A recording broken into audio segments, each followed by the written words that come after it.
तो जैसे ही तुम्हारी फीड में मेरी ये वीडियो आए और उस वीडियो को तुम फुल देखो, वेदर गर्ल और बॉय, लड़का या लड़की, आदमी औरत, जो भी है, जो भी ये वीडियो को देखे, बस उसी टाइम निकल जाओ, घूम के आओ, अपनी ज़िंदगी जी के आओ। क्योंकि शायद यार यही टाइम है जब तुम कर लोगे, उसके बाद तुम्हारी ज़िंदगी में वक्त नहीं मिले। So hi guys, welcome to the another episode, और से सेकेंड एपिसोड ऑफ ज्ञान की बात, और भी से काम की बात। नॉट ज्ञान तो मेरे अंदर कुछ ज़्यादा खास है नहीं, बट काम की बात। तो welcome to the second episode of Kaam Ki Baat. तो लास्ट एपिसोड और लास्ट वीडियो में हम बात कर रहे थे इस बारे में कि मैं ऋषिकेश गई थी और फिर मुझे ऐसा ऐसा बंदा मिला और ऐसा ऐसा हुआ। बट यहाँ पे लाइटिंग कुछ खास नहीं आ रही है, मैं हाथ में ही पकड़ लेती हूँ। सो ऐसा ऐसा बंदा मिला और उससे मेरी ऐसा ऐसा बात हुई। तो आफ्टर दैट मैं बोल रही थी कि आगे भी कुछ हुआ, बट कंक्लूजन इस बात का ये है, ये वीडियो समझने के लिए तुम्हें पहली वाली वीडियो शुरू से देखनी पड़ेगी और पूरी स्टोरी जाननी पड़ेगी। बट शॉर्ट में बता देती हूँ कि मुझे वहाँ पे एक बंदा मिला जो मुझसे एज में बड़ा था, बट वो काइंड ऑफ मुझे रैंडम पर्सन मिला, उससे मेरी बात हुई ऐसे ऐसे करके। उसके बाद मैं थोड़ी और आगे जाती हूँ, मतलब नीचे की साइड, ऐसे ढलान की साइड जाती हूँ, तो वहाँ पर मुझे एक लड़की मिलती है। उसका नाम था मीडियम। मैं और उसका कुछ आइडेंटिटी मतलब ऐसे रिवील नहीं करूँगी, क्योंकि वो काइंड ऑफ मेरी ऐसी कुछ खास दोस्त नहीं थी, तो मैं उसको इन्फ्लुएंस नहीं कर सकती हूँ।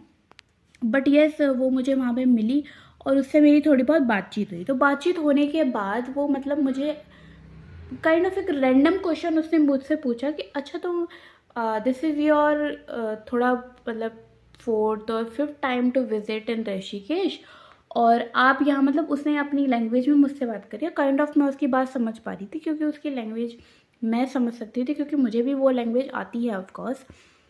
तो वो ऐसी बात कर रही थी, तो उसने अपनी लैंग्वेज में मुझसे बोला कि अच्छा तुम्हारा ये दूसरी तीसरी बार है, दैट्स वाई तुम्हें इतना कुछ खास रास्ते यहाँ के पता नहीं है। तो सडनली मैं मन में रियलाइज़ करती हूँ कि ऋषिकेश मेरे घर से इतना दूर भी नहीं है भाई, कि मैं रास्ते तक याद ना कर पाऊँ या फिर मुझे ना पता हो कि यहाँ जाना है या वहाँ जाना है। बट यस, मैंने उसको बोला कि हाँ मैं कम आती हूँ, मैंने उसको ऐसे ऐसे करके बोला। तो उसने मुझसे पूछा, दिस इज़ वेरी लाइक, उसने मुझे बोला अपनी लैंग्वेज में और मैंने भी उससे अपनी लैंग्वेज में कन्वर्सेशन करी कि ये तो बहुत अच्छी जगह है, यहाँ पे तुम ज़्यादा क्यों नहीं आती हो, क्या तुम्हारे पेरेंट्स जो है वो स्ट्रिक्ट है, वो तुम्हें आने नहीं देते हैं?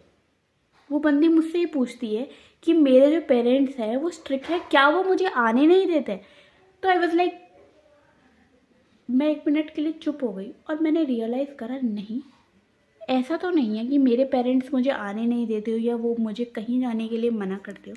नहीं नहीं, बस सीरियसली सच बता रही हूँ, मेरे पेरेंट्स नाइदर मेरी मम्मी नॉर पापा, वो मुझे कहीं भी जाने के लिए मना नहीं करते हैं। अगर मैं कहीं जाना चाहूँ तो मुझे नहीं बोलेंगे कि नहीं, मतलब कि नहीं तू नहीं जाएगी या कुछ भी। वो मेरी चॉइस है, अगर मैं जाना चाहती हूँ ओके, अगर सही जगह है, अगर मैं अकेले जाना चाहती हूँ ओके, किसी के साथ जाना चाहती हूँ तो भी ओके।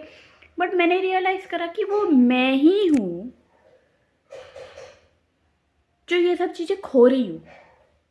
मतलब वो मैं ही हूँ जो नहीं गई या नहीं जाना, मतलब जो भी है, बट वो मैं ही हूँ जो नहीं गई, जितने सोचा ही नहीं कि भाई मेरे पास एक ही ज़िंदगी है और इसी ज़िंदगी में मुझे पूरी दुनिया देखनी है। पूरी दुनिया ना सही, एटलीस्ट अपने आसपास की जगहें जहाँ पे मैं ऑफकोर्स जा सकती हूँ, कैपेबल हूँ कि मैं हाँ वहाँ जा सकती हूँ, सब कुछ देख के, बजट या फिर रास्ता या सोलो ट्रिप जो भी है, सब कुछ डिसाइड करके ऐसी जगह तो मैं जा सकती हूँ। तो वो मैं ही हूँ जो नहीं जा रही हूँ, वो मैं ही हूँ जो चीज़ों को खो रही हूँ। इस चीज़ में मैं किसी को इन्वॉल्व नहीं कर सकती। तो मैंने ये चीज़ रियलाइज़ करी। फिर उस दिन का उस दिन से आज का दिन है, मैंने डिसाइड किया कि 1 महीने में एक बार या फिर जब भी मुझे टाइम मिलेगा तब मैं कहीं ना कहीं जाऊंगी ज़रूर, चाहे अकेले जाऊं, किसी और के साथ जाऊं। ट्राई करूंगी कि मैं खुद पे डिपेंड होके जाऊं, क्योंकि ताकि मैं सीखूं क्या चीज़ें कैसे होती हैं। फिर अगर तुम्हारी लाइफ में तुम्हें ये चीज़ ट्रिगर भी करेगी ना, यार मुझे घूमना था, मुझे यहाँ तो भी तुम नहीं कर पाओगे, क्योंकि तुम इतनी सारी चीज़ों में फंसे हुए होगे ऑफकोर्स। तो yes, thank you for watching the second episode of this Kaam Ki Baat. And bye bye. और प्लीज़ चैनल को लाइक एंड सब्सक्राइब करना बिल्कुल भी मत भूलना, क्योंकि ये बहुत ज़्यादा ज़रूरी है। और आगे भी वीडियो आती रहेंगी, मैं अपना जलवा दिखाती रहूँगी।